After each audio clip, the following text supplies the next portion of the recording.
meeting today of the Ag Policy Committee to order. We do have a quorum. And Representative Lewitt, if you check the minutes of the meeting, and would you so approve them?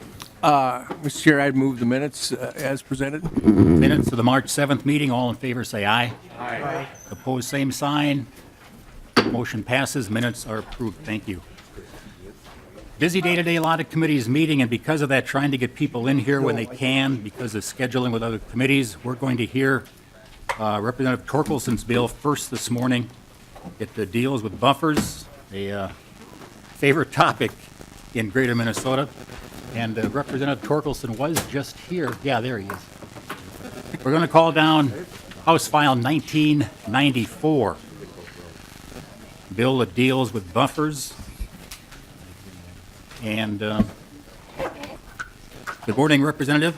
Good morning. I will introduce your bill, House File 1994. And go ahead and present your bill, Representative. Thank you, Mr. Chair. I was up there practicing to be a lobbyist, and it wasn't working out very well, so they actually kicked me out. Is this or is there an amendment? Okay. I'm sorry, I didn't know I was going to be first, but I'm happy to be first. Thank you very much, Mr. Chair. This bill is another clarification of the ongoing effort to make the buffer program workable. And do you have an amendment? No? Yeah, I think I do. Okay. There is an A1 amendment here. I'd like to, Mr. Chair, if you'd be so kind as to move the A1. I would move the A1 amendment. Discussion to the amendment. The A1 should be in your packets. The A1 amendment brings the bill into the same shape as it passed out of the Environment Committee as it went to taxes. The difference was that bill that went to taxes had the funding piece attached to it. This bill does not have the funding piece, but the A1 amendment puts the rest of the bill in the same shape as it came out of Environment. Very good questions from members. Representative Poppy. Thank you, Mr. Chair. I do have a question about lines 1.22 to 1.24 of the amendment. So I just, when it talks about public waters and what that actually means, I'm just wondering, I know that you're saying this is a clarification bill to the buffer law, but it seems like it's an alteration bill to the buffer law. And so I'm just, I was very supportive last year when we came forward and had the clarification bill and trying to make sure it was better understood amongst farmers, landowners, soil and water conservation districts, everybody who is engaged in this. This appears to actually make some changes, and on this particular part, I'm just wondering what exactly does this mean when you're making this change? Chair Well, Torkelson. thank you, Mr. Chair, and thank you, Representative. The change here really is to clarify that the inventory we're working with is the public waters inventory that was agreed to, for the most part, back in the 70s, early 80s, and not the public waters as they're described other places in statute. Representative Poppy. And, Mr. Chair, thank you. And what, in essence, what does this do to the buffer law as it currently exists as far as the numbers of acres or miles of shoreland that's impacted by that? Chair Torkelson. Well, thank you, Mr. Chair. So you're asking about other parts of the bill now? Yeah, yeah, so I probably shouldn't leave from this since we're on the amendment, so, right? Well, I'd be happy to answer your question, Okay. Representative. There is no, this bill does not change the number of miles that are affected by the buffer law. The change is that it classifies things a little bit differently to make it clear what's expected by the state under circumstances on the ground. Follow-up, Representative. Thank you. And then if he could just clarify on lines 2.1, thank you, Mr. Chair, 2.1 to 2.4, what exactly that is doing as well. Chair Torkelson. Thank you, Mr. Chair.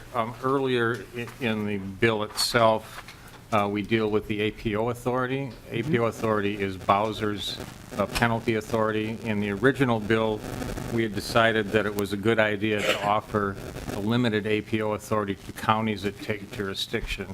That authority was limited to $500. Not clear exactly how it was to be applied. I found that I know of no counties that are interested in utilizing that APO authority. But what's happened is landowners and operators have looked at that in the bill and thought, oh, this is the only penalty, and that if I pay $500, I'll be able to skate free. That is not the case. It's just one tool that counties could use if they chose to, and I've found that there are no counties that are interested in choosing that option.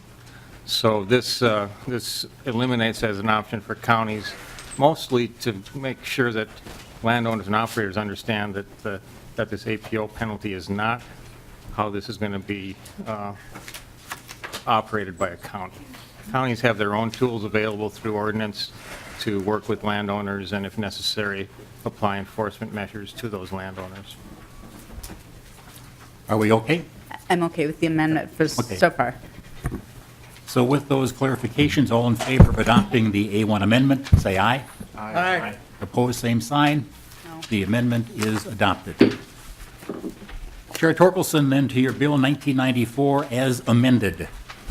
Thank you, Mr. Chair. I'll just kind of highlight the clarifications that are in the bill. We've already talked about the first thing, and that is the change in the APO authority, and I think I've described that quite thoroughly. I won't spend any more time on that. The second change in the bill deals with the soil loss ordinance. This is an ongoing discussion about how soil loss ordinance is to be applied. And the change in the bill would require counties to adopt the soil loss ordinance rather than it being applied in a statewide fashion, and I believe that's appropriate. We've also already talked about the change in the public water section of the bill. That was part of the amendment, and so I don't think I need to cover that again. The next, in Section 4 of the bill, as you know, this buffer requirement applies to public ditches and to waters on the public waters inventory. The most common complaint I've heard from landowners and operators is that I had this ditch on my property that's been there for decades. I've always thought of it as a private ditch, but when the public waters inventory map was produced by DNR, it's been revealed to me that this is part of the public waters inventory. In most cases, these look like a ditch. They've been constructed like a ditch. They've been maintained like a ditch. But yet, because it's on the inventory and not on the public ditch system, it requires a 50-foot buffer. Whereas his neighbor's ditch across the section is on the public ditch inventory, only requires a 16.5-foot buffer. So this is an effort to divide the public waters inventory into two baskets. One basket would include those waters, public waters that have a shoreline classification. That would be, in my mind anyway, your typical rivers and streams that have a natural look to them, where water can run over land and into the water. And the other basket would be those public waters that do not have a shoreline classification and look and act and are maintained like a ditch. Now, I realize it doesn't come out quite that clearly once you get out there in the real world. There's going to be questions, there's going to be discrepancies, but if a county takes jurisdiction, I've been told, and I believe it's true, that the counties can actually designate which waters are designated with a shoreline classification and which ones are not. They can sort this out on a county level basis, do it in a fair way that not only protects our waters, but also treats landowners more fairly. And I'm trying to send a message from the state, from the legislature, that that is what we expect the county to do. I would agree, Chair Torkelson. That's the biggest concern I've heard as well, among others. But I've also seen instances where it shows up on the public waters inventory, but over the years, it's been tiled, and there is no evidence of a water course. Is it your hope that the counties could deal with situations like that as well? Right, and I think you might want to talk to DNR to get their perspective on this, but DNR has been dealing with those on a case-by-case basis. I know they've been removing at least some of those from the inventory as they update the information and understand what's actually been happening on the ground. There's never been any intention, in my mind anyway, that we'd put a buffer on something that's already been put in a tile and has been filled in, and we're farming over it. Question from Representative Bly. Thank you, Chair. Actually, you were just addressing what my question was going to be, and I think you're right that the DNR can come and talk about it. But from my understanding, that they've been working through the list of questions or concerns people have, and I guess my thought is I wonder if it's really necessary to get in the middle of that. I mean, it seems to be working pretty well where they're able to visit with people and identify whether or not you know what you're calling the private ditches and maybe on record as a public body of water, they can sort that out. I mean, it seems like it's working pretty well as people get to the questions. And I'm sure there will be questions coming forward as people get letters and all that, too. Chair Torkelson? Thank you, Mr. Chair. Thank you, Representative Bly. You're probably right to a degree that certainly DNR has been working to update the maps, and with the availability of alternative practices, in many cases there will not be a 50-foot buffer required. But I think it's really important that we as a legislature and as the state government send a message to landowners that we don't expect you, if your ditch happens to be on the public waters inventory and not on the public ditch system, that we for some reason expect you to have a 50-foot buffer, whereas your neighbor across the road on the public ditch system is only required to have that 16.5-foot buffer. I know that there's variances and complications because this is complicated work, and the landscape varies dramatically from county to county and area to area in the state, and that's why I'm really trying to create a situation where county boards and watershed districts will want to take on this jurisdiction, because I believe it's at that local level where we can get these things properly sorted out. The effect of this would be to make the public waters inventory actually more meaningful, because then we'd have shoreline designations for a reason and non-shoreline for a reason. Okay. Continue on. Oh, thank you, Mr. Chair. The next change in the bill actually removes the November 1st deadline. That would then make the the 17 deadline, and that would make the deadline for everything November 1st of 2018. I believe this is appropriate because there have been so many uncertainties up to this point. Number one, when the governor pocket vetoed last year's tax bill, he eliminated the available funding for counties that take jurisdiction. So counties have been reluctant to make a decision until they know whether or not help is coming from the state to fund a mandate to do the buffer program. There's still some confusion about guidance from Bowser. They haven't got all those documents completely vetted yet. I just think it's unreasonable to expect people to make decisions until they have all the information in hand. This still, on the other hand, stays within the governor's original time frame to get this work done by November 1st of 2018. The next section of the bill deals with the availability of cost share money, and I want to make it clear that this is cost share money for the installation of buffers. It's not meant to be cost share money to cover the cost of the land itself, but to cover the costs of preparing the land and planting a buffer. And the language says, in this case, that unless that cost share has been offered to the landowner or operator, they are not subject to the buffer requirement. And finally, I'm removing the date for counties to accept jurisdiction. The director of Bowser has said many times publicly that there is no effective deadline for counties, that they can opt in or opt out of jurisdiction on a date of their own choosing. And again, because of last year's tax bill being vetoed, counties have not been able to make their jurisdiction decision because they don't know either if funding is going to be available to help with the implementation of this buffer law. That covers the waterfront, Okay. Mr. Chair. I'd be happy to take more questions. No, I like the changes you've made, the date being pushed back, and there's also precedence for if the funding is not available to implement the buffer. We've had that with some livestock, manure management type programs as well. So if the funding is there to help pay for that, or in this case, pay all of it, that would establish the need to get it done. So questions from Representative Johnson? Yeah, thank you, Mr. Chair. And I sit in the Environmental Committee, and we heard the other bill. And the other bill had a part that was really, I thought, pretty important, the funding mechanism to the local SWCDs. And I guess I'm just curious about, why this bill or what happens to that funding mechanism. That, that's the measure that really needed to get done last year, as we all know. We need to do it now, and I'm wondering what your thoughts are on that, Representative Torkelson. Chair Torkelson. Thank you, Mr. Chair. Whoa. Ooh, cut me off. Where's that mute button? Mr. Representative Johnson, that bill is alive and well and headed for the Tax Committee. It's certainly my intention that we facilitate that. Because we happen to have two bills available, the policy bill and then the combination bill, it just seemed to make good sense that we bring the policy bill to a policy committee.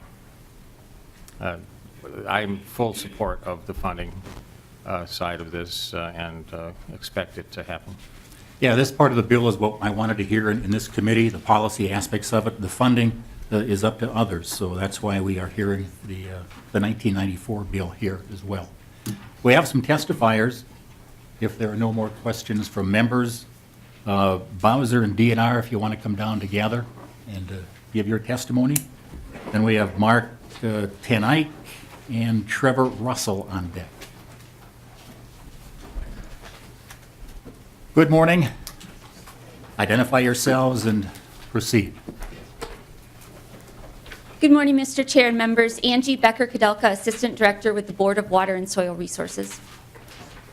And Mr. Chair and members, I'm Sarah Stroman, Assistant Commissioner with the Department of Natural Resources. Go ahead. Mr. Chair and members, thank you for the opportunity to provide brief testimony on House File 1994.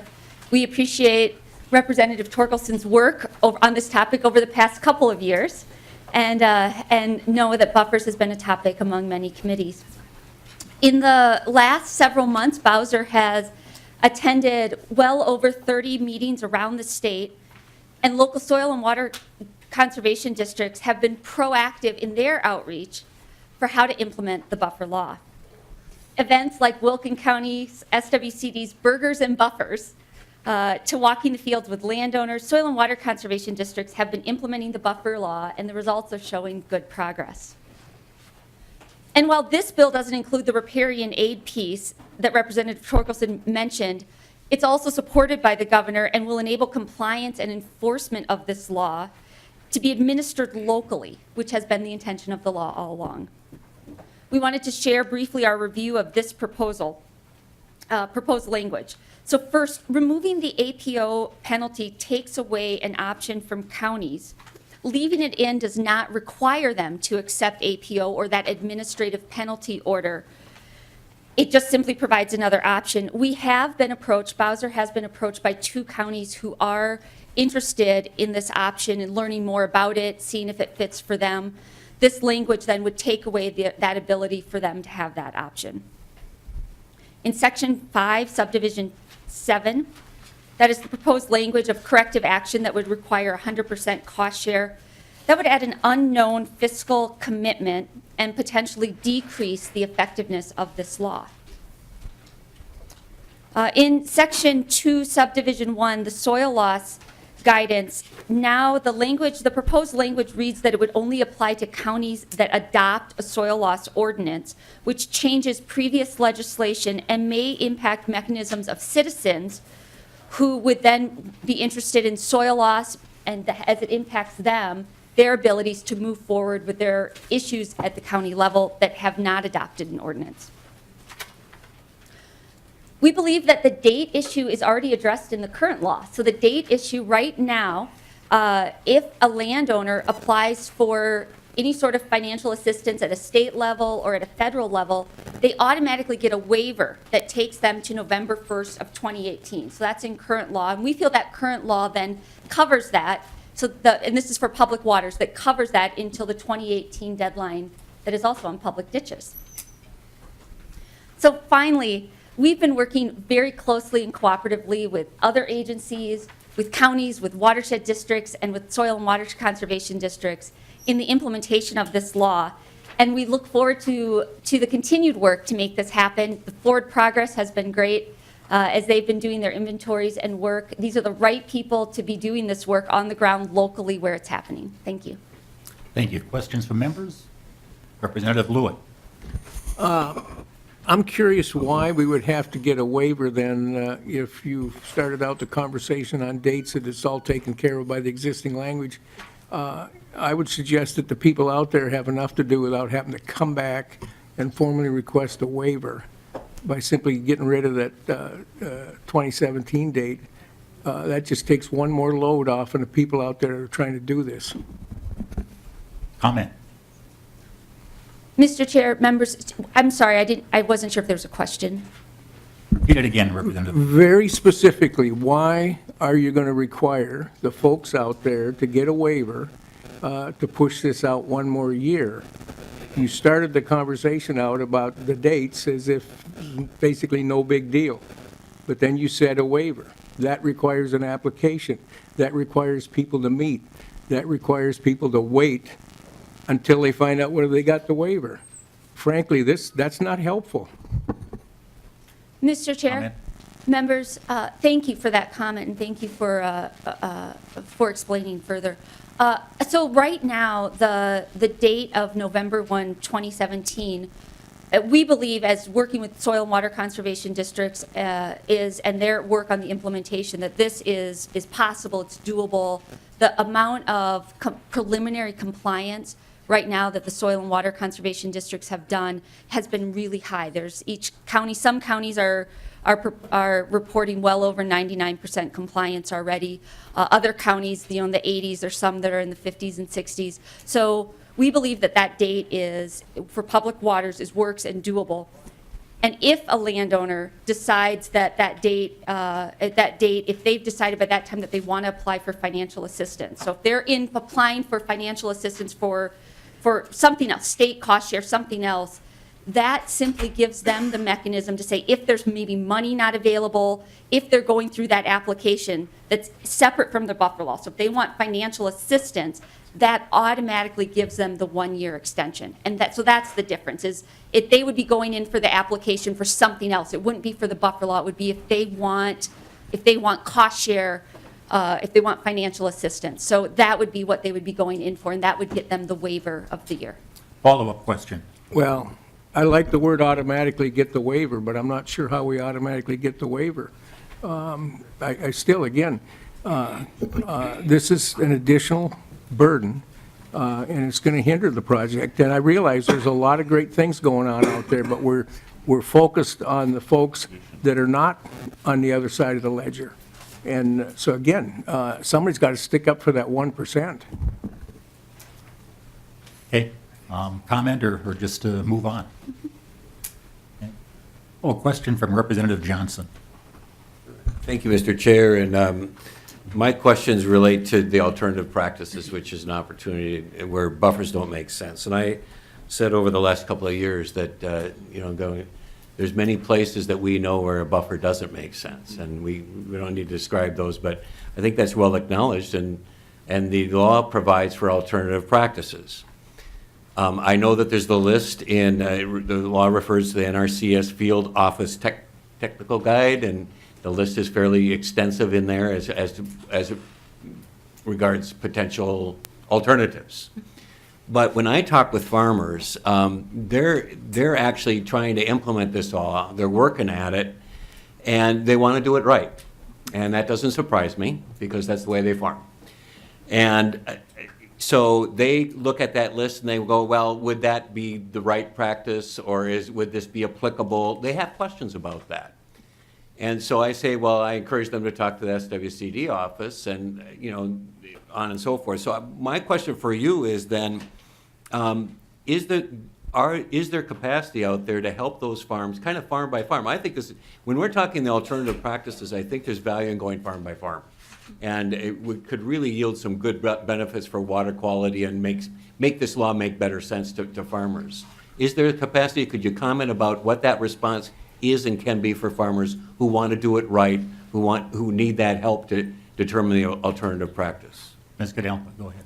Mr. Chair and members, yes, the short answer is yes. The Soil and Water Conservation District, that is exactly the role that they have that's out there. And what we've been hearing is that that's what they've been doing, is they've been going out there, they've been working with landowners, they've been working with farmers to find out what are the best fits for their land. Soil and Water Conservation Districts have the authority to work with landowners to determine if a landowner feels like a buffer is not the right fit for their land, the way it flows, the way it's shaped, the way that the land, the way the land works for them, then the Soil and Water District has the authority to go out and work with them on alternative practices that can be used to meet their needs. Follow-up, Representative? Thank you, Mr. Chair. And then my follow-up on this is, one is related to the timeline. Is there enough time for these decisions to be made? Because as you know, farmers are making decisions right now. And then also, is there some kind of a mechanism where their choice can be validated somehow? Because I think there's some fear, I've heard farmers say, well, I fear that if I put this in, it won't work, and they want it validated. They're going to make an investment in that alternative practice, and I think, it's fair that they need to know that that will work for them. Ms. Cadell? Mr. Chair and members, yes, and in fact, the current law provides for a validation of compliance where if a landowner comes in and as you say, that what we've seen and what the Soil and Water districts have been reporting to us is that really the vast majority of farmers, as we all know, want to do the right thing, and that's been proven over and over again over the years, and is certainly it's certainly the same that they've been seeing here too. So if they come in and ask for a validation of compliance, they don't have to, it's not required, they don't need one. If they come in and ask for one, then the Soil and Water Conservation District can look at their land and can issue them a validation so that they have a piece of paper that says, as of this date, this land is deemed compliant for the buffer law. Thank you. Representative Miller? Thank you, Mr. Chair. And Ms. Becker Kudelka. You were right. Thank you. I heard two different names there, which would explain why. Ms. Becker Kudelka? Okay, I apologize for that. I want to go back to the deadlines that Representative Lueck talked about. I do support what Representative Torkelson is proposing. I'm very concerned that even 2018 is a deadline. If I had my choices, we'd push the entire dates back. And I'm really concerned that when you say the SWCDs feel that they can make this all happen, when my ditch authorities are saying they can't make these dates happen. And more importantly, my landowners are for sure saying they cannot make these. And you need to remember, Ms. Becker Kudelka, that this is their land that we're taking. This is their land that we're affecting. And so this needs to go all the way down. So when Representative Johnson raises his questions about, are they doing it right? All these different questions, and say, no problem, we're going to get it done with his date. I just vehemently disagree with that. And I would hope that the department or the Bowser would at least recognize what we're dealing with. I have one of the most agricultural districts in this state, and I can tell you the things that you are conveying of what you're hearing out in the field is not even close to what I'm hearing back there. There's a lot of concern, there's a lot of worry, and if one of our biggest things is to make sure that we get this right in the end, I certainly hope that we don't truncate the time just to say that, hey, we got it done in time. So I think what Representative Torkelson has provided as an option to push both dates back to 2018 is the very least that we can do. And I would agree with Representative Lueck that if we start getting into waivers and some of those different things, my ditch authorities and my SWCDs are confused enough as it is as to what's going on. When we talked about APO authority, now it's going to change again. I've talked to them dozens of times as to what that meant, and now that's going to change again. So they're going to have even more fear and more concern about that. I would recommend that we do this in a prudent fashion, which means sometimes it may take a little time, and I think the 2018 pushing all the deadlines back to then is the very least that we can do, Mr. Chair. Thank you. Very good. Representative Mahoney? You may have already answered this just in your last answer, but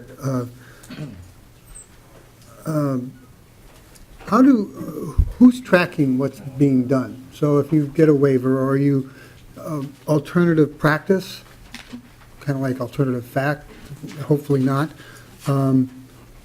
Does somebody go out, okay, building guy, that's what I do. I can go to the building code, and if I can get an engineer to sign off, which I did on my remodel at my home, but I can do something different than the code requires, because it fit better to what we were trying to do with the house. But that's got an architectural drawing, it's got an engineer's stamp on it, it's got an engineer's signature on it. I have a copy, the city has a copy, I don't think the state has a copy. That kind of covers my rear end at the end of the day. So who has a copy of this alternative practice for ditches? Becker Kudelka? Who records that? Mr. Chair and members, the law provides that that is done locally. So that is a local piece. The Soil and Water Conservation District is charged with the implementation, so working with landowners to make it happen. Counties and watershed districts have the ability to elect jurisdiction, so they have the ability to do the compliance and enforcement piece of it if they choose to do so, and that all happens locally. And so I think one of your specific questions was around the validation of compliance, and so the Soil and Water Conservation District, they are the ones that would locally have the authority to go in, and if a farmer or landowner comes in and says, I've done the right thing, I want a piece of paper that says that I have validation that this is compliance, that all happens at the local level. Representative Mahoney? So then, who all has the copy? Is it just the farmer that has the copy, or does the Soil and Water District have to keep a copy, or does the county have to keep a copy of that validation that they did the right thing? Ms. Becker Kudelka? Mr. Chair and members, it would be a copy provided to the landowner and also stored at the Soil and Water Conservation District. Okay. Then one other thing here. One more follow-up. You know, everybody keeps talking about pushing dates back and pushing dates back and pushing dates back. You know, at some point, you just have to say you got to get it done. Because frankly, the buffer zone is really the protection for the farmers against Des Moines' lawsuit at some point. You know, and if you don't get it done, somebody's going to file a lawsuit, not me. Maybe some city along the place where they're pulling water out of it, but the sooner you get this done, the more protection you have. So I don't understand why you keep pushing it back, because there's always some hungry lawyer out there. For a lawsuit. Excuse me. That's just a comment. No, I understand your concern, but, and yeah, we got to get it done. But I think with the uncertainty of the funding, and then, you know, we've talked about some of the weeds coming in and trying to make sure we have good, clean seed used to seed in these strips. I think some caution, at the very least, is prudent as we look at getting these things done correctly. Any more questions of Representative Bly? Thank you, Chair. So, it reminds me of other discussions we've had where the different agencies are working with folks to comply with whatever it might be, that there's a trust issue, that, you know, are we going to be treated fairly and all of that. And I mean, I'm very encouraged in conversations I've had with the DNR and with Bowser about their willingness to work through these issues, that you know, the goal is to get it accomplished and do it in a way where we're solving problems, not punishing people or fining people or whatever, which is very encouraging. I did, in a conversation, and I can't speak to the veracity of this, but a concern that if a Soil and Water County District decides that they're just going to do buffers, they're not going to look at alternative practices, what happens? What is the farmer's recourse if he feels like the Soil and Water supervisor is not working with them or whatever? Can they go somewhere and say, you know, I'd like to try have a conversation about alternative practices, and my Soil and Water people are not doing that? Who wants to tackle that one? Mr. Chair and Representative, it's a good question, and I think the overall piece is that we all feel like there are these issues, and we're working through these issues. And so, to your point, it's not that everything is perfect by all means. I think the forward momentum has been very, very encouraging in how it's been working. So we've been working really closely with the Soil and Water Conservation Districts to provide alternative practice options. And so the law does not prescribe the board to oversee or come up with alternative practices. The law does not prescribe that. Our role is to support local decision-making, provide input, help our local SWCDs as they're working through what alternative practices might be. What we've found and what we've been requested by legislators, by soil and waters, by local governments, by citizens, is to offer some common examples of what alternative practices might look like or might be. And so what the board has been working on now is to come up with what might common sense examples be and look like. And so that's based on, this is not prescribed in law, so we are not directing that people must use this suite of alternative practices. Rather, it's something that after we've gotten that feedback, that very piece is that if a soil and water conservation district is struggling with what kinds of alternative practices may look, here are some examples of common ones. So this is what happens if you've got a berm and, you know, and we've heard the one of water doesn't run uphill. So how do we take a look at maybe a 50-foot buffer isn't appropriate here? How do we, you know, talk about let's stabilize the bank, the soil and water district, let's look and see if there's a pipe that's going into the water. Does it make sense to buffer around where the water gets into, you know, the public water or public drainage system? And so those types of things are what the board is working on right now to help soil and water conservation districts in their work. Mr. Chair, could I just add on to Yeah. that? What I would say in terms of your specific question about what recourse does a landowner have, the law is very specific, that the landowner has a choice. It's the buffer of the width specified or in alternative practices. And in fact, if you even look at the heading of the section, it refers to a riparian protection requirement. It's not even titled buffer.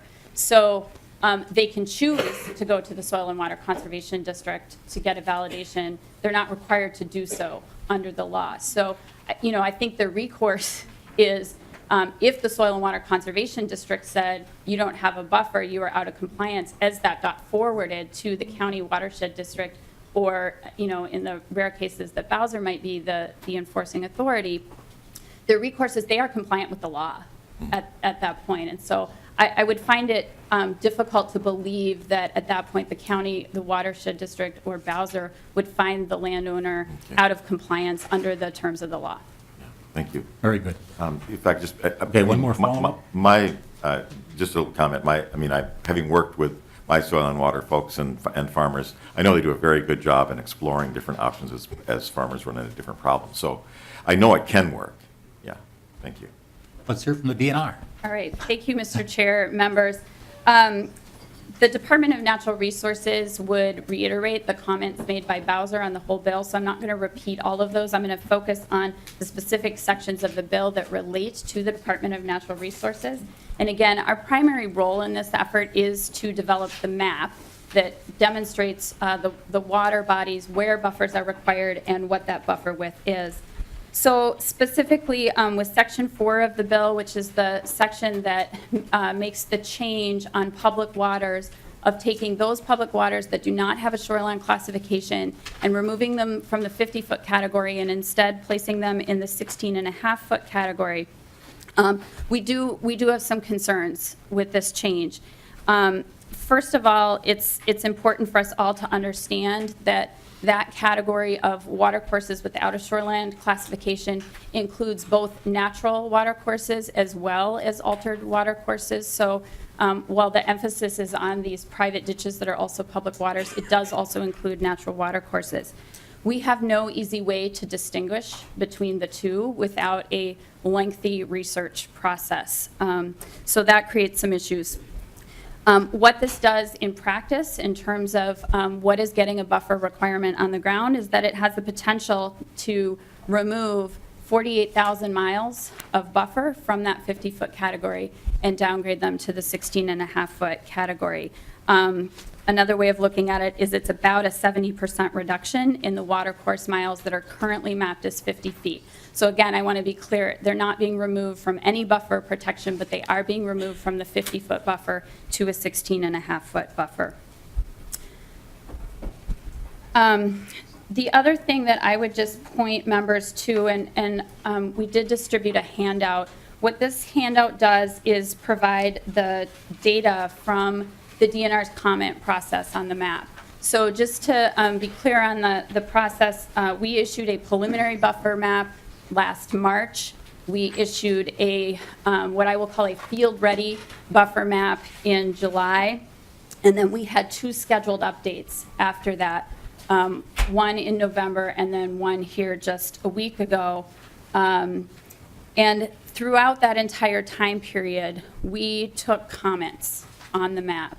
So when we started this process, because the map was created from existing data, it either derived from the public water inventory, which as Representative Torkelson said was done in the late 70s, early 80s. That was the source for the public water data. The source for the public ditch data, literally we had to go out to 90-some different drainage authorities, counties and watershed districts, and collect either digital data if they have it or paper data if they had it that had to be digitized. So it is not a surprise to us that we were going to have to receive some comments and make some corrections to the map. We received just about 4,200 comments over this time period. It resulted in about 2,700 or 2,800 changes to the map, and you'll see those statistics here, 2,762 changes to the map. If you look on the back side of that, what we've done is categorize the comments by their topic. And so if you look at the very bottom of that table on the second page, this is the category of these public water courses that are also considered to be a private ditch by the landowner. We have only received 80 comments in that category. So 80 out of the 4,200 comments are landowners with that issue. Now, I fully respect that for many of those people, it's a very emotional issue. It's very frustrating because they did not realize prior to this that their water was also a public water. And so I have no doubt that out of all of these comments, disproportionately, that's probably what you as legislators are hearing about. But I did want to share, we have tracked all of these 4,200 comments, and we have 80 in that category.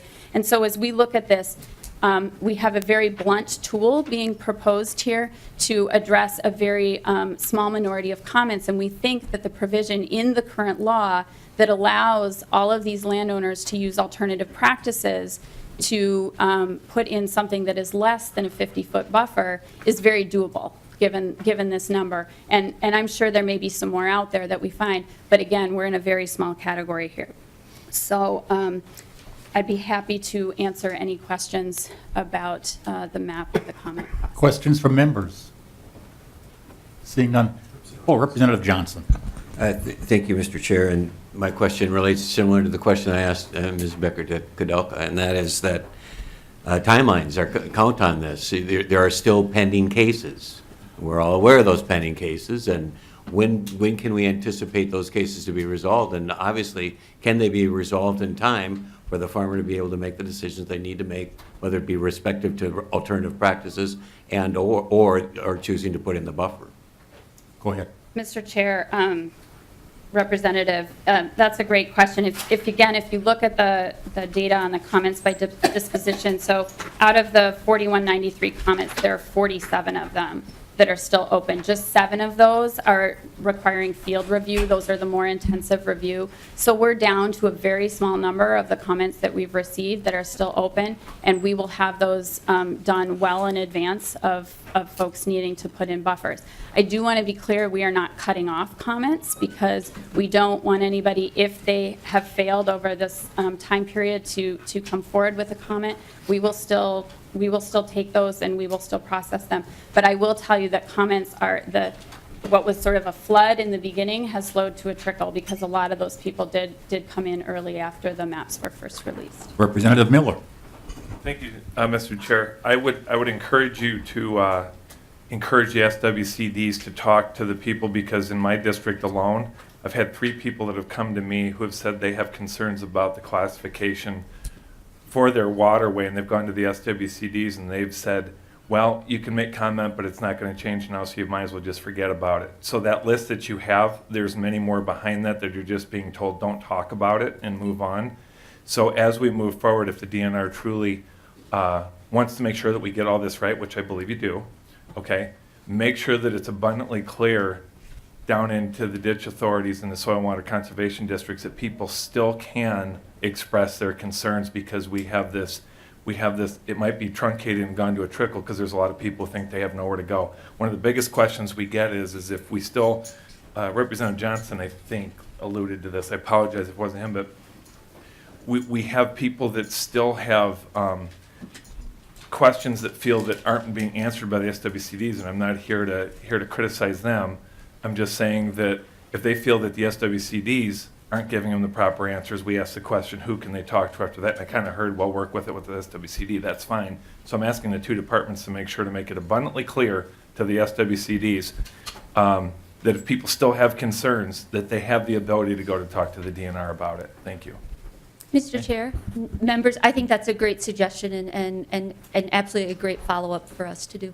And Mr. Chair and Representative Miller, I would just add that we are encouraging folks to do that. We are encouraging SWCDs, and you know, many of them are. Whether you think you know the answer, please go ahead and submit the comment, partly because this is how we're tracking data, and so it makes that process more robust. The other thing that we are letting them know is that if a landowner or if the SWCD has a disagreement with the disposition that they find in the comment tool, they should contact their DNR area hydrologist to have a further conversation and have an opportunity to work that out. So to your point, we are making that available. Just one real quick comment. Follow up. Promises, really quick. I do think that this blunt tool that you're talking about is actually good too, because what I'm finding in my district is this public waterway is kind of becoming the real thing, 16 and a half versus 50. And I think if we just clarify it through what Representative Torkelson has proposed, it may be a blunt tool, but it'll probably take the burden off of DNR to have to follow up with a lot of these individual questions, because this is really where the heart of it is, what I see left in my district. So thank you. Representative Backer. Chair, and thank you. And I know I've talked to Angie about this, but I do want to bring this up again because this is a real issue in my district. Now, this property, we were able to get it out of the public water course. But as people see, this was pictured, if you look real closely, the night before was 1.8 inches of rain. And if you look on the map, this is classified as a public water course shoreline. They've been farming with this since grandfather and great-grandfather, and I have tons of this in my district. And next Wednesday, I'm having a meeting with the DNR with another one of these that's classified in Stevens County. So I can appreciate that there's only 80, and I'm not here to be cynical, but this situation is not being addressed, and I have talked to Representative Torkelson, and we're going to continue to work on this. But this is what happens when you pass a bill quickly and don't see it vent. So it's a real issue. I will continue to work with the DNR and Bowser on this because I got a number of these in my district. So thank you. Yeah, I would agree. A lot of folks were surprised to look at these new maps and find they have public waters on their maps, because back in the 70s, it didn't really make a lot of difference to a farmer if his land had public waters, but it does today. Mr. Chair, can I Yeah. just clarify to that particular picture? And I'm glad Representative Becker showed that picture. So again, if you go to the handout and to the second page, the larger table there under the comments by category, and the first one is field reviews, and the third line under that is farmed public water course. And so there you'll see 160. So this is in a different category from those public waters that are also private ditches. I think what you're showing would be one of those farmed water courses there. And so if you look, we've done 683 of these field reviews. Mr. Chair, that would also include the public waters that are now in a tile that you mentioned. I think it's our process on this is, because the bill is a water quality riparian protection bill, if there is no water, is it a farm through water course with no defined bed and bank and no flow, as the picture that Representative Backer showed, we are removing those from the map because there is no water to accomplish the purpose of the law. Same with tiled public waters. If there is no flow there, we can't accomplish the purpose of the bill. So those are being removed from the map, and you see those numbers indicated in this table. Thank you. Further, okay, follow-up, And Representative. I appreciate that, but it's still classified as a public water course. I know it's being removed as a map, but when you own the land and you're paying $5,000 an acre, it comes from a different point of view. I do appreciate it, but we still have several issues that we'll be working through with the DNR and Bowser through that. Angie and I have had many conversations, and we'll continue to do that. Any final comments for our testifiers? And thank you very much for coming in today. We thought this was going to be a short presentation, but I have a couple more testifiers. Mark thank you very much. Mark Ten Eyck and Trevor Russell, if you want to come down. Okay.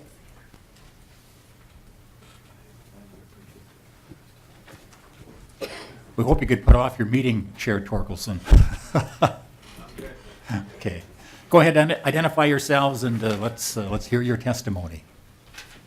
Thank you, Mr. Chair. I'm Mark Ten Eyck from the Minnesota Center for Environmental Advocacy. My name is Trevor Russell with Friends of the Mississippi River. Okay, go ahead. The Minnesota Center for Environmental Advocacy, MCEA, is a Minnesota nonprofit organization using law, science, and research to protect Minnesota's environment, its natural resources, and the health of its people. We have programs in both water quality and wildlife and natural resources, so we're very interested in buffers and alternative practices.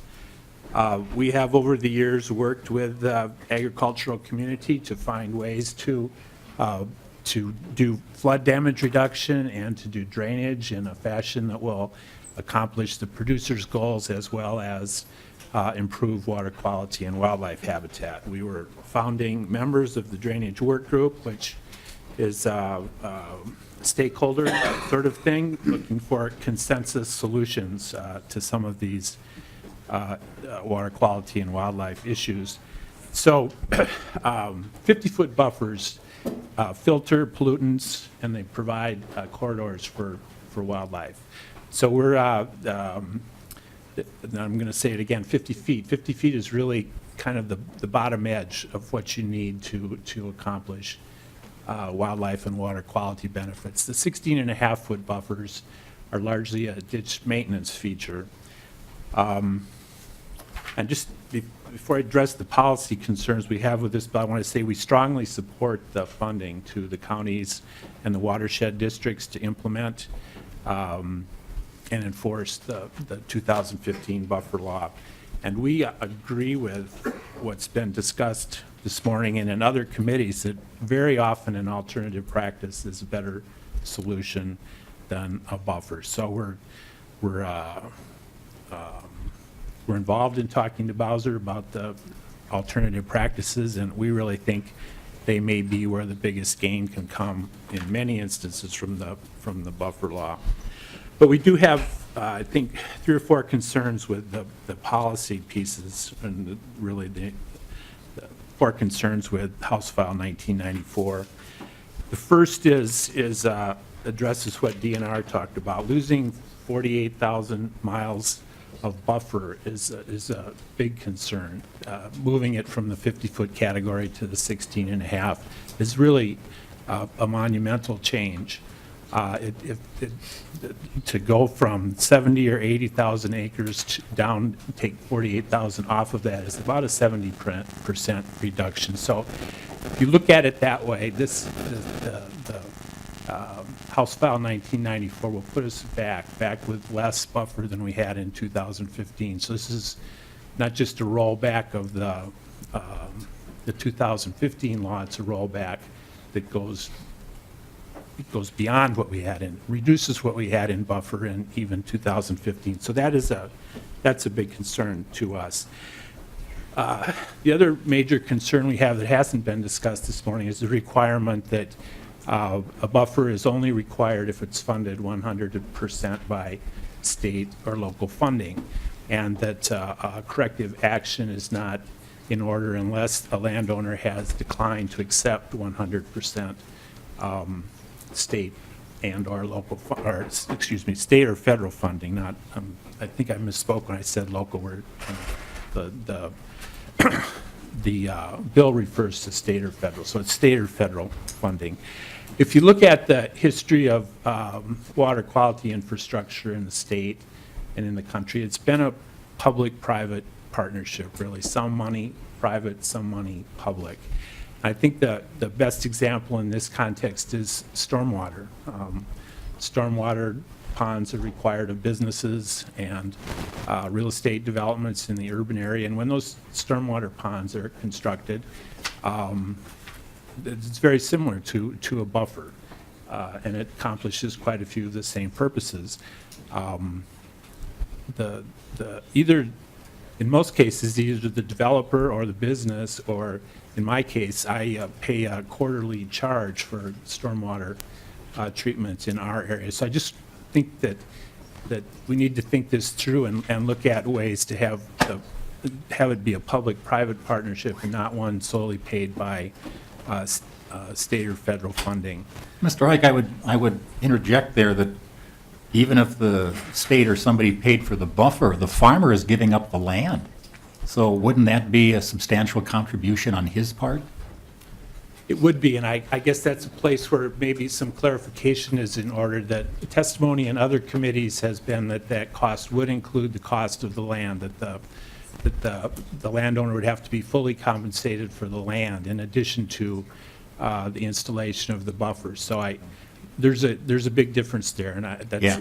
Mr. Chairman and committee members. So I understand the question, and maybe it's a question for clarification, but the testimony elsewhere has been that the land cost would also be included. No, as I understand, it was for the implementation of the buffer. In the governor's plan, he proposes that $40 payment for 5 years, which would basically, cover the establishment of the buffer. So, okay, go ahead. Mr. Chairman and members, thank you. And I think I've covered that point. So I just would say we do also have concerns with the APO authority. I understand that counties and watersheds are not likely to use the APO authority, and that's fine. They have local ordinances and rules that will work just great. I do think that it's the penalties in other areas of water quality, water permitting, the penalties are fairly significant, and I think it's a good idea to keep some monetary penalty in the law. That it's not one of our two major concerns, but I think it's a good thing to have as a default, if you will. And finally, there's been a fair amount of testimony that the things are going well, encouraged by the what's been done on the ground already, and we think the law does not need to be amended to change the dates at this point. And thank you. Thank you, sir. Mr. Russell, and the time is becoming of the essence here, so go ahead. Mr. Chair, I understand Trevor Russell, Friends of the Mississippi River. I'll just begin by offering our appreciation for the work that Representative Torkelson has done to address issues associated with the buffer law. We may not agree on all aspects of the bill, but we really appreciate and respect his work to try to get the buffer law moving and address other water quality issues in Minnesota. So we may disagree on this, but we have a lot of respect for the work that he's done. And we do support some provisions of the bill, in the original draft anyway, beginning with lines 4.16 in section 5B, allowing local governments flexibility in choosing when they would want to adopt jurisdiction. We think that makes a lot of sense. We have no opposition to that. We also strongly support the funding provisions in the other version of Representative Bill. I won't touch on sections 1, 4, and 5 that Mr. Tanaik and others have talked about, but I do want to offer our perspectives on the shoreline classification issue. The provision aims to exclude public waters from the 50-foot buffer or alternative protection if they don't have a shoreline classification. And the DNR has indicated that would be maybe 48,000 miles, or about 70% of all public waters, losing that 50-foot buffer protection, including many miles of streams that likely already have a buffer in place and would potentially lose that 50-foot buffer protection if this language goes into effect. And the reason is that many miles of natural water course that anyone in this room would look at and say, well, that's a public water, that's a stream, that should have a 50-foot buffer, don't have a shoreline classification overlay on them. And county shoreline classifications are local zoning codes that are pretty wildly inconsistent from county to county, and in some places a public water loses its shoreline classification at a section line or a county line. and it wasn't intended to act as a surrogate for water resource protection management. We do understand the intent here. The intent is noble. There are cases where we would all look at something and say, that's a ditch, it looks like a ditch, it's shaped like a ditch, it's got berms on both sides. A 50-foot buffer isn't going to do you a whole lot of good. So we're respectful of that issue. We feel that there's two solutions that are already built into the law, so we don't need this language. The first is the change request process that the DNR has highlighted, and we're grateful for them that they're keeping that process open so they can work with landowners like Representative Becker and Representative Miller have mentioned in comments today. And the second is the alternative practice component that's already in the law. So if something was a 50-foot buffer and it's got berms between the buffer and the creek, the alternative practice component is designed specifically to address that. 50-foot berm buffer isn't going to do any good. Work with local experts, help modify that to get a better, more useful conservation practice that's built into the law. We'd like to see that moving rather than apply language that would fundamentally change what is our understanding of what public buffer waters are and public waters are not in a way that would remove maybe 70% of public water 50-foot buffer or alternative protections from our state. We think that in aggregate, that would take the state backwards, not forward. So it's a noble intent. We understand the problem trying to be solved. This language is a tool that maybe does a lot more harm to the aggregate buffer protections of our state than it provides benefit to a small handful of landowners that are aggrieved over a public water designation. In short, I think the buffer law overall appears to be working okay. There are isolated examples where folks are upset. We understand you're going to hear pretty loudly from those people, but we'd like to see the DNR allowed to continue working through this process, deploy alternative practices where appropriate, modify the buffer maps if there's a clear problem with it, rather than applying language that would really fundamentally change the nature of public water buffer protections in Minnesota. Mr. Chair, thank you. Thanks, Mr. Russell. Any questions? If not, any final comment? Anybody in the audience who would care to offer testimony? Not seeing anybody. Representative Johnson. Thank you, Mr. Chair. And this question is for Representative Torkelson.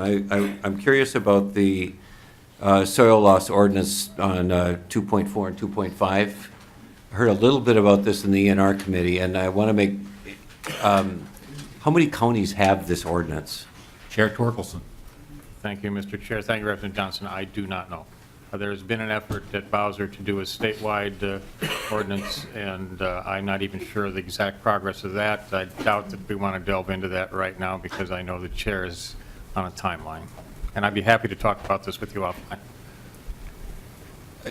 I just want to make a comment quickly, and that is that, you know, I've been in situations with farmers who say, you know, what my neighbor's doing is really wrong. And I hope that they have a mechanism whereby they can report that. And I would hope that this language would not restrict that for farmers in those counties that don't have that ordinance. Thank you. Thank you.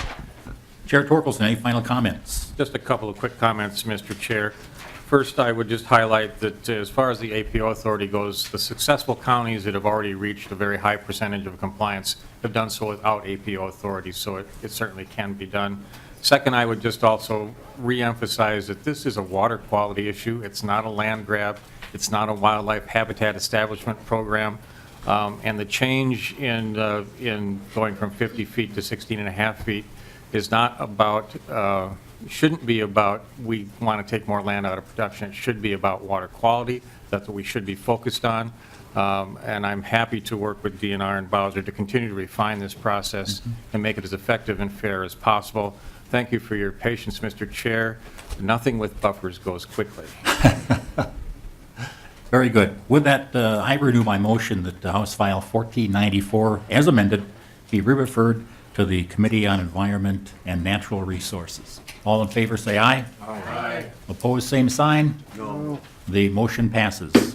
You're back on your way, Representative. Thank you, Mr. Chair.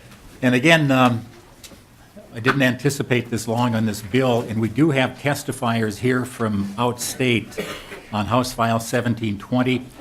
It would be my wish that we could finish that bill this morning, and even if we have to go past noon a little bit to accommodate those outstate testifiers, and then we will reconvene at 3 o'clock or 3:30?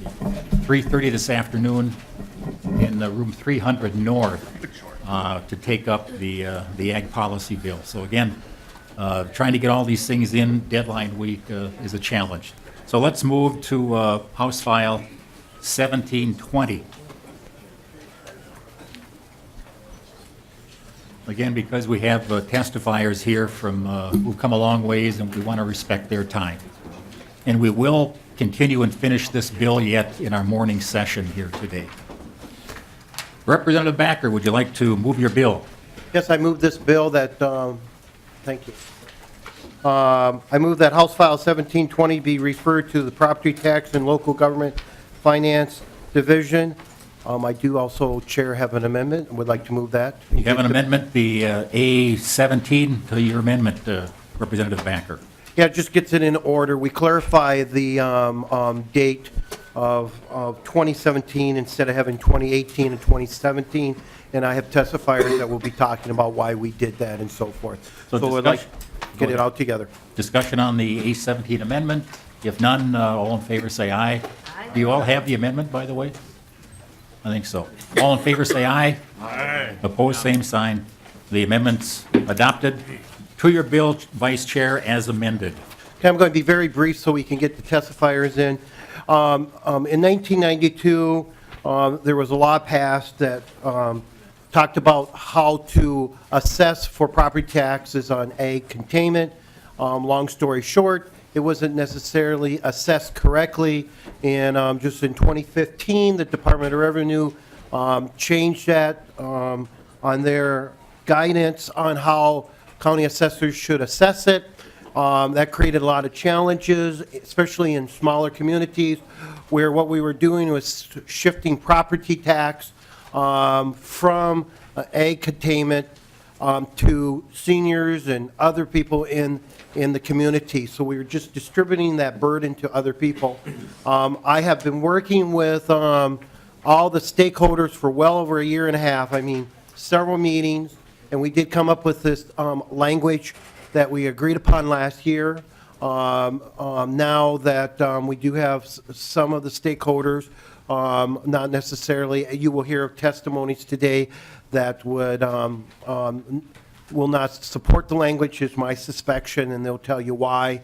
But I want to let the members know that we have worked together, had agreement. It did not get passed out of the tax bill because it wasn't signed.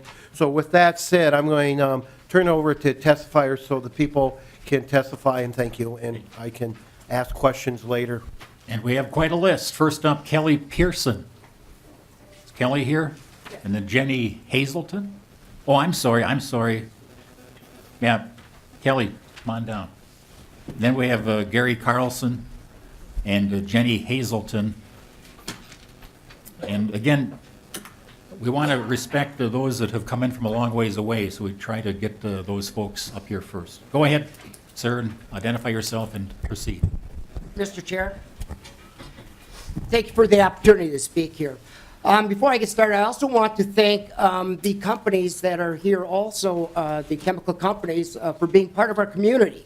They're our friends, they're our neighbors, and we'd like it to stay that way even after this is done. I want to talk about some of the effects of how Winthrop has been, how we have felt the effects of this exemption. Our overall tax capacity will be reduced by $103,000, or about 15%. This is in addition to the $75,000 we lost last year to a different interpretation on ethanol storage facilities. Residential property taxes will increase another 30% plus due to this new interpretation. This, in addition to the 20% increase from last year with the ethanol exemption.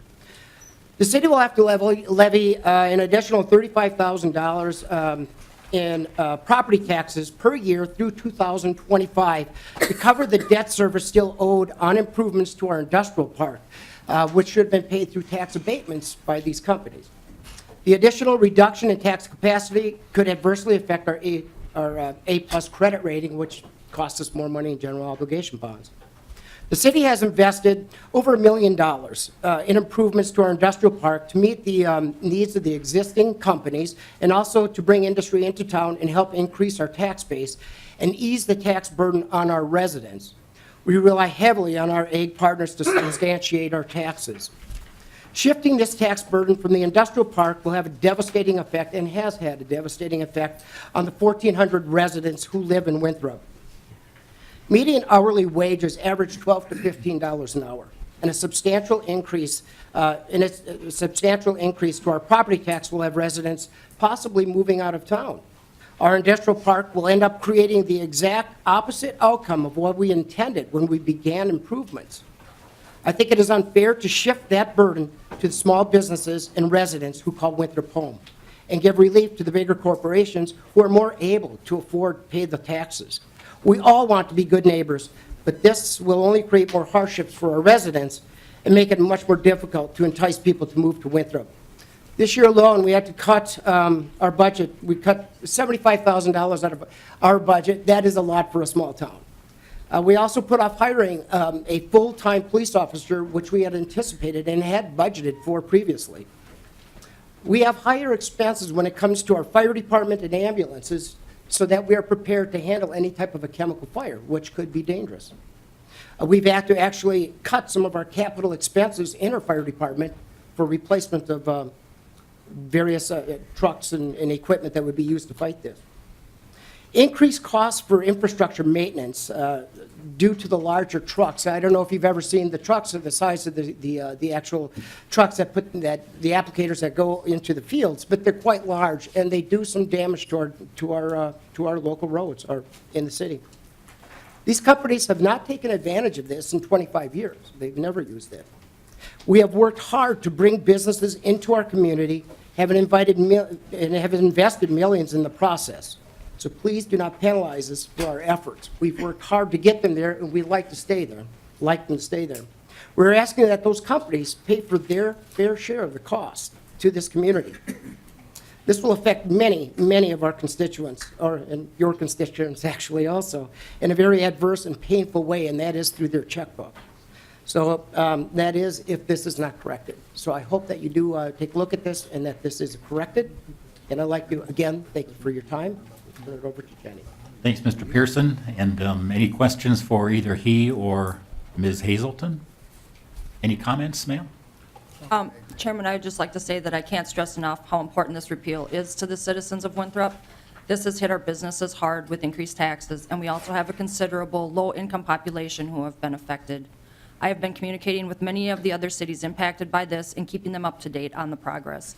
It's about more than just the city of Winthrop. There are many small towns all over Minnesota, just like us, who are struggling before this exemption came about. This just makes it harder for small towns like us to survive. Okay. Thank you. Ma'am. Any questions from members? If not, thank you very much for coming in this morning. Mr. Chair, thank you for your time. Thank you.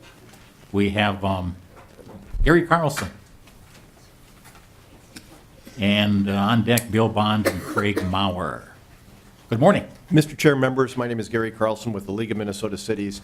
I haven't provided the committee with a handout, so I'm going to cut my testimony very short, except I want you to know that League of Minnesota Cities strongly supports Representative Backer's bill with the amendment that goes on to that. So there's a handout that does itemize the most impacted cities in your committee packet, and I encourage you to look at that list because many of our communities are losing a tremendous amount of tax base as of this tax year due to the expanded exemption interpretation as a result of Section 23 of 27202.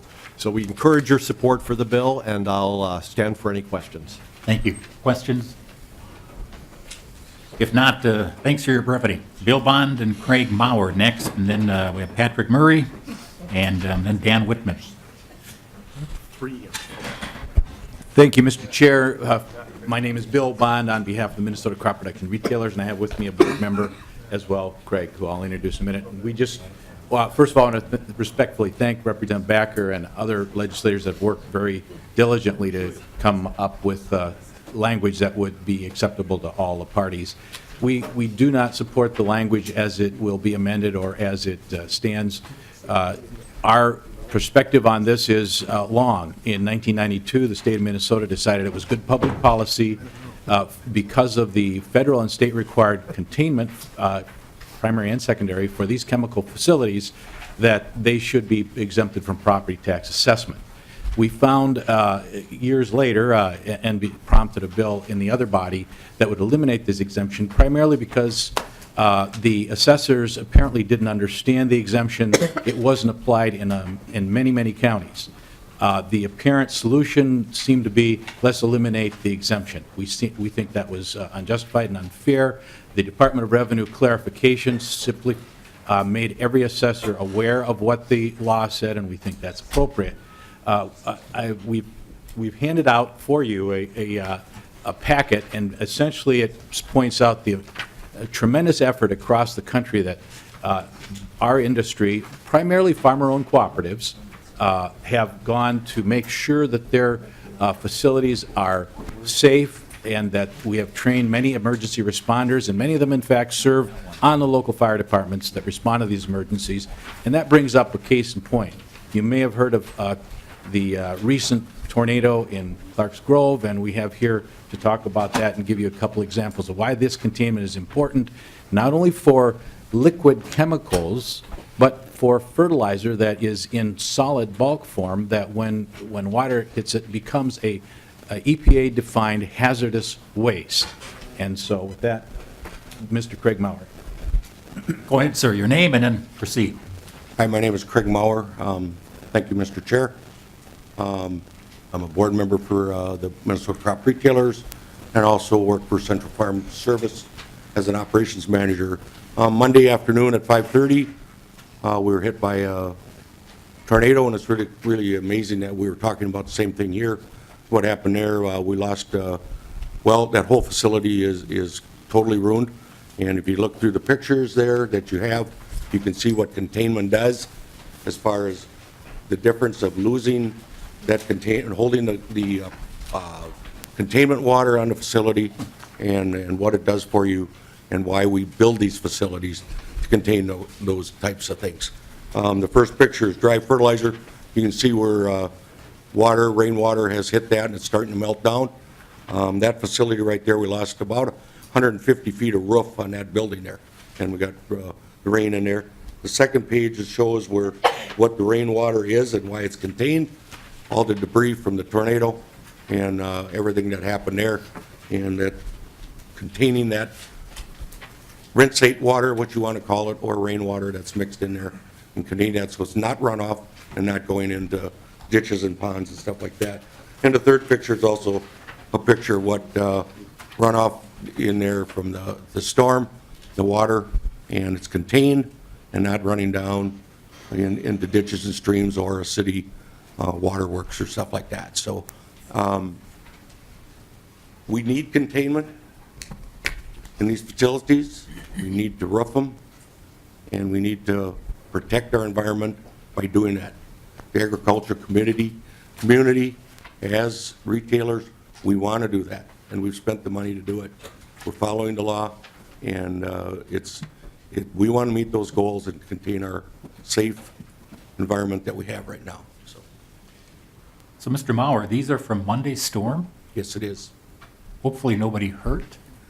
No, actually, it happened at 5:30, and we're on our winter hours right now, so all our employees were gone at 5.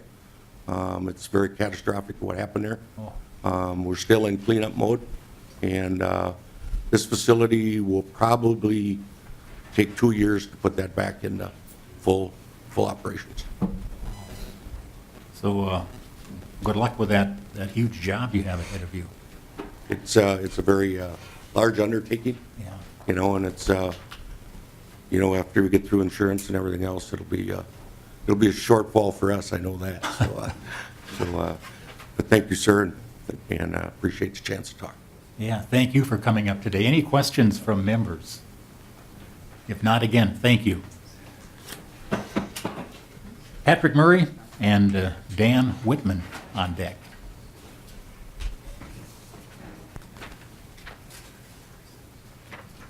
Chair Anderson, members of the committee, thank you for the opportunity. Patrick Murray with Cooperative Network.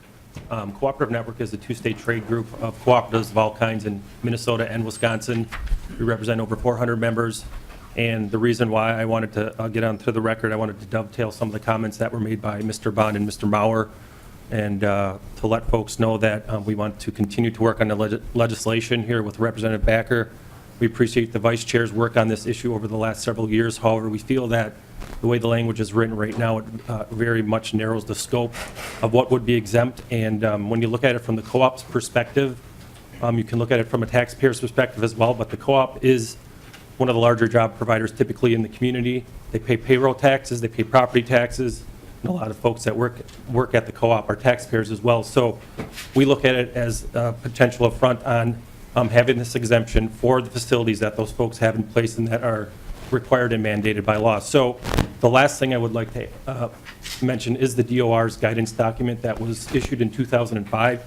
We think that that does a very good job to give communities and assessors an idea of what is exempt and what isn't exempt property-wise. So we would contend that that's a very good piece of information that the Department of Revenue came out with. But that being said, we still would like to continue to work with Representative Backer, members of the committee, as we go through this process. So that's all I have. I'm happy to answer any questions. Thank you. Thank you. Questions from members? If not, thank you. Thank you. And our last testifier, at least on the list here, is Mr. Dan Whitman. Good morning. Good morning, almost afternoon, but my name is Dan Whitman. I'm the county assessor in Martin County, and I'm also today representing the Association of Assessing Officers on the legislative committee there. I really appreciate the opportunity to briefly talk to you all, and I very much appreciate Representative Backer's all the work that we've been working together here for, like he said, over a year to try to negotiate this. I guess, as county, in Martin County, I can give you all the numbers that the folks from Winthrop did. I've got 2 ethanol plants, and I've got several of these large ethanol or egg containment facilities. Lots of tax shift in our county. But I won't do that because it's already been talked about. I'll talk mainly about, as the assessing organization, we really felt like that up until 2015, pay 16, the assessors in Minnesota were, the large majority were doing things the same way. Then we received a directive in the fall of 15, which for a payable 17 made a large shift. We feel like it was a very large shift that caused all of us to do things, or the vast majority to do things differently than what we've been doing since 1992. And so with that, for me, and I think about a dozen other counties, we received then a tax court petition shortly after that directive was given, which that's why we needed the change, the amendment today to retroactive to 16, because without that, the logic of the petition, the tax court petition was, well, if it was supposed to be exempt in payable 17, it should have been exempt last year too, before, before we'd made the big change under the directive from the department. And so that's why we're very supportive of the overall bill, but mostly I'm, talking about that amendment that goes back to 2016, because without that, we're trying to eliminate this big yo-yo thing that happened up until payable 16, we were doing it pretty much the same. All of a sudden for 17, we've got a huge shift where everything went exempt. And with the passage of this bill, it'll go back up again for payable 18. And then about a dozen counties, we're going to have issues in 2000 in the tax court for payable 16. So there's 2 years in play here for at least a dozen counties, 1 year in play for virtually the whole state, where we'll be just different than what we've done for a long time. So, I can go on for hours, but this is, we're talking about a significant tax shift that we're trying to eliminate on our people. Kind of go back to the way we were doing it for years and years, which we believe was the original legislative intent. The way they did farming in 1992, this was put in place, we believe, the berms that kept everything together, kept it contained. That's what we believe that original intent was. As things have changed in the last 25 years, all of a sudden there's a lot more involved, and it's become a huge dollar thing. That's not what everyone was applying for years. So I can answer questions, like I say, forever, but I understand it's getting late. Mr. Whitman, just to clarify then, when Revenue made their clarifying statement, Yes. that took effect for payable 16, or is it now for payable 17? The directive was, Mr. Chair, the directive was in August of 2015 Yep. for the 16 assessment, which is payable 17. So payable this year is the first time there was a lot of exemption in play. So this will be the first year where we're seeing a very large shift in the tax. So being those statements have already gone out with, I assume, different tax bills for payable coming up in May. Well, yeah, they're printing mine tomorrow, so they're in the, yeah, it's unchangeable for this, for the tax statements. Okay, okay. So how would that be handled? It won't be great, it won't be very easy, for sure, but again, without it, we just got this Yeah. 100 and whatever, 60 or 70 million dollar shift that. Yeah. Next year, you know, if this were to pass with next year, I think the original language was, we've got that big yo-yo thing that's. Yeah, we're just trying to shrink that, Yeah. that year of tax shift, like 160, 170 million. That's why we put in the 2016. There's nothing can be done with this year. It's already in process. And Mr. Chair, this wouldn't be the first time that we've had to do something like this. Okay. Any other questions from members? This is an interesting topic, and I'm sure it's not been easy to come to a kumbaya feeling on this one. Representative Backer. Yeah, you know, we have worked really hard. From my perspective, it's really a rock and a hard place, you know. I'm an area, just like Representative Miller, we have more farm co-ops than anybody. My neighbors behind me is in the co-op. So this has been a very difficult. What I really tried to do, work with the stakeholders, bring it back to what was the original intent, and try to create a win-win situation as best as we can. And sometimes creating that win-win situation is sometimes walking away with a little sourness in your, everybody walking away from the table with a little sourness in their mouth. So that's my final statements here. I would really ask for a yes so we can move to the property tax and local government finance division. So I would, if there's no, is there any other questions? If not, I would renew my motion. Just a second. That's my question. Oh, okay. It's 12 o'clock, Chair. Well, are you that hungry? No, I'm not. I just, I'm trying to be respectful of everybody's time. Well, they're really, okay, anybody in the audience who'd care to testify for or against the bill, first of all? Seeing nobody, final comments, Representative Back? No, that was my final comments. Okay, so renew your motion then. I would renew my motion that House File 1720 as amended be referred to the Property Tax and Local Government Finance Division. All in favor, say aye. Aye. Opposed, same sign. The motion passes, and you're on your way. Thanks. Thank you, members. We did pretty well. Again, committee members, we're in recess until 3:30 or at the call of the chair in room 300 North. 300 North. A lot of things going on today, so it's 300 North, 3 o'clock was the call of the chair. Oh, I'm sorry, 3:30. 3:30. Okay? 3:30. 300 North. With that, we are in recess.